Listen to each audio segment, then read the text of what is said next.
Tuhan bersamamu. dan bersama rohmu. Inilah Injil suci menurut Santo Yohanes. Dimuliakanlah Tuhan. Setelah Yesus mempergandakan roti, keesokan harinya orang banyak yang masih tinggal di seberang Danau Tiberias melihat bahwa di situ tidak ada perahu selain yang dipakai murid-murid Yesus. Mereka melihat juga bahwa Yesus tidak turut naik ke perahu itu bersama-sama dengan murid-muridnya, dan bahwa murid-muridnya saja yang berangkat. Tetapi sementara itu beberapa perahu lain datang dari Tiberias ke dekat tempat mereka makan roti. Sudah Tuhan mengucap syukur atasnya. Ketika orang banyak melihat bahwa Yesus tidak ada di situ dan murid-muridnya juga tidak ada, mereka naik ke perahu-perahu itu lalu berangkat ke Kapernaum untuk mencari Yesus. Ketika orang banyak menemukan Yesus di seberang laut itu, mereka berkata kepadanya, "Rabi, bila mana engkau tiba di sini?" Yesus menjawab, "Aku berkata kepadamu, sesungguhnya kamu mencari aku bukan karena kamu telah melihat tanda-tanda, melainkan karena kamu telah makan roti itu dan kamu kenyang.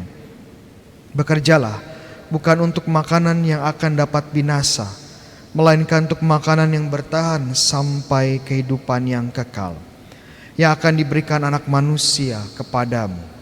Sebab dialah yang disahkan oleh Bapa Allah dengan materainya." Lalu kata mereka kepadanya, "Apakah yang harus kami perbuat supaya kami mengerjakan pekerjaan yang dikehendaki Allah?"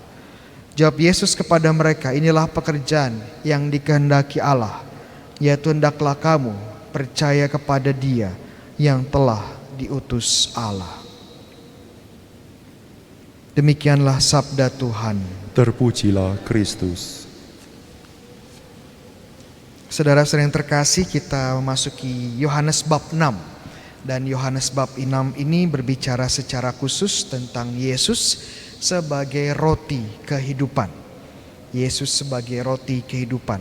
Namun karena Matius 6 ini cukup panjang, ada lebih dari 60 ayat, maka gereja memutuskan untuk memotong-motong atau membagi bacaan dari bab 6 ini dalam beberapa hari dalam pekan Paskah. Sebenarnya sudah dimulai sejak minggu lalu, hari Jumat. Dimulai dengan Yesus yang mempergandakan roti. Kemudian hari Sabtu ini setelah Yesus dan para murid selesai dengan mukjizatnya, Yesus dan para murid ini menyeberang. Dan bagaimana Tuhan Yesus hadir berjalan di atas laut atau di atas Danau Tiberias, Danau Galilea. Dan pada hari ini kelanjutannya, setelah Yesus dan para murid menyeberang danau, orang-orang terus mencari Yesus, dan terus sampai bahkan mereka pun mengikuti Yesus di seberang danau yang lain. Dan saat mereka bertemu dengan Yesus, Yesus langsung tahu intensi mereka apa sebenarnya mencari Yesus.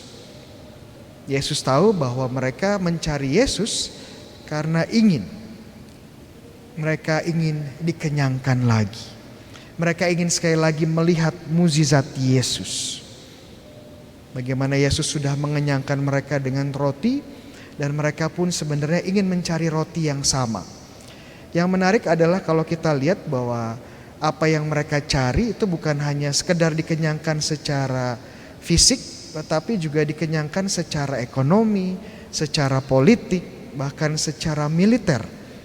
Karena kita kembali hari Jumat lalu, alasan Yesus menyingkir dari tempat mukjizat itu karena orang-orang ingin membuat Yesus sebagai raja. Makanya Yesus pun menyingkir. Jadi kita lihat di sini bagaimana orang-orang Yahudi ingin Yesus mengenyangkan mereka. Tidak hanya perutnya saja, tapi keinginan ekonomi, keinginan politik dan militer. Kalau ada Yesus sebagai raja, pasti tidak akan ada yang namanya krisis pangan. Setiap hari Tuhan Yesus bisa mempergandakan roti dan semua kenyang. Kalau Yesus jadi seorang raja, pasti merdeka dari penjajahan bangsa Romawi.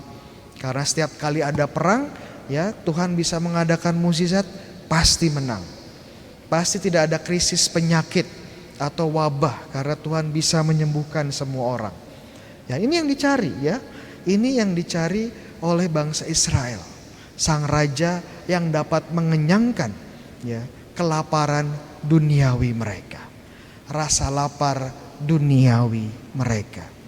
Dan seringkali ini juga yang kita cari dari Tuhan ya. Kalau kita lihat atau dengarkan sekali lagi doa-doa kita. Kebanyakan dari doa-doa kita berisi dari permohonan yang bersifat duniawi. Rasa lapar duniawi.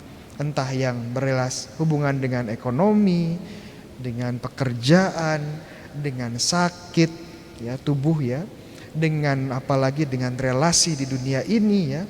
Tapi jarang sekali kita berdoa, Tuhan ya saya ingin lebih dekat dengan kamu lagi. Lebih bersatu lagi, lebih kudus lagi. Saya rasa gak banyak yang doanya seperti itu. Namun inilah yang dikatakan Yesus kepada orang Yahudi. Jangan kamu cari saya hanya sekedar ya untuk mengenyangkan ya rasa lapar duniawi kamu.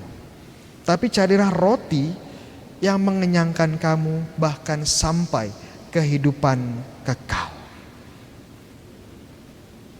Roti apa Romo? Roti apa yang dapat mengenyangkan kita sampai kehidupan kekal? Suster, roti apa? Ya, bukan roti gandum ya. Roti Ekaristi. Kita sebagai orang Katolik dengan mudah melihat apa yang dikatakan Yesus ini sebagai Ekaristi. Roti yang mengenyangkan jiwa kita. Kemudian orang-orang Yahudi ini tahu ya bahwa untuk mendapatkan roti mereka perlu bekerja. Makanya pertanyaan berikutnya dari orang-orang Yahudi, apa yang mereka perlu lakukan, yang mereka perlu kerjakan ya untuk mendapatkan roti ini.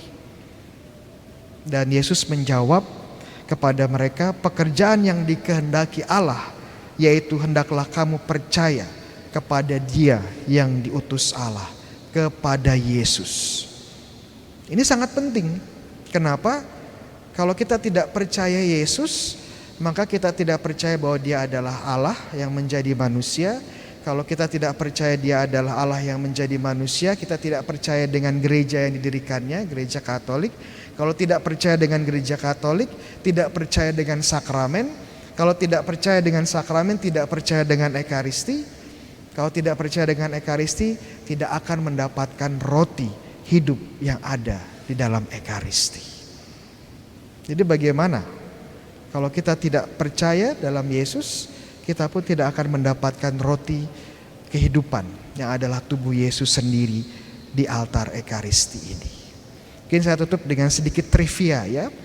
Dalam doa Bapa kami itu kalau kita lihat strukturnya ada 7 permohonan. Ya, ada 7 permohonan. Dan bagian keempat atau permohonan keempat, ini kan kalau dilihat kalau angka 7 ada 7 permohonan, yang tengah itu adalah nomor 4. Dan yang nomor 4 ini sebenarnya permohonan apa? Berilah kami rejeki pada hari ini. Namun yang menarik adalah kata rejeki dalam bahasa Yunani itu artos ya. Artos, uang, bukan ya. Artos dalam bahasa Yunani artinya roti. Ya bisa dimengerti sebagai rejeki boleh, tetapi makna fundamentalnya adalah roti. Berilah kami hari ini roti kami. Kira-kira apa maksudnya roti di situ? Ya Bapak Gereja ya, mengerti saudari bahwa ini bukan roti biasa. Bukan hanya sekedar makanan yang memuaskan kelaparan tubuh kita, tapi roti rohani. Itu kenapa ya kita doakan Bapa kami sebelum kita menerima komuni. Karena salah satu makna permintaan kita adalah meminta roti surgawi. Dan Tuhan memberikannya ini di dalam komuni. Jadi pertanyaannya ya bisa kita bawa pulang. Apa yang kita cari dari Tuhan? Roti apa yang kita minta dari Tuhan? Roti yang hanya bisa mengenyangkan perut kita, atau roti yang sungguh mengenyangkan dan memenuhi jiwa kita. Amin.